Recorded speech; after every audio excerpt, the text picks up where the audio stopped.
ලංකාවේ දැවන්තම පෙට්ස්ලා වෙනුවෙන් කරන සුපිරි වැඩක් වෙනවා එළඹෙන ජූලි මාසයේදී 17 18 19 පෙට් එක්ස්පෝ තියෙන BMICH එකේ. ඉතින් පෙට් එක්ස්පෝ කියන්නේ ලංකාවේ එතෙක් මෙතෙක් ඉතිහාසයේ වෙන්න යන සුවිශේෂීම ඉවෙන්ට් එක. ඉතින් මේ ඉවෙන්ට් එකේ මේ දැවන්ත ඉවෙන්ට් එකේ ප්‍රධාන අනුග්‍රහකත්වය දරුවේ ඇයි?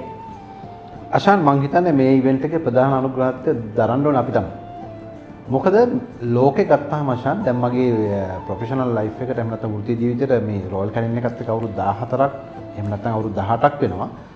මම ලෝකේ පුරා තියෙන මේ වගේ දැනන්ත ඩොග් ෂෝස් දැනන්ත එක්සිබිෂන්ස් දැක්කා. මමත් බොහොම ආසාවෙන් ලොකු හීනත්වයන් හිටියා. කවද්ද ලංකාවේ ජාත්‍යන්තර මට්ටමේ මේ වගේ ප්‍රදර්ශනයක් එන්නේ. එතකොට ඒකත් ස්කේල් එකකින් මේ පටන් ගත්ත පෙට් එක්ස්පෝ එකට ඒ පිළිබඳව හොඳම අවබෝධයක් තියෙන ඒ වගේ දේවල් දැකපු ඒ වගේ දේවල් වලට ලෝකේ පුරාම අනුග්‍රහකත්වය දක්වන රොයල් කැනින් සමාගම තමයි අනිවාර්යයෙන්ම ප්‍රධාන දායකත්වය දැක්විය යුත්තේ.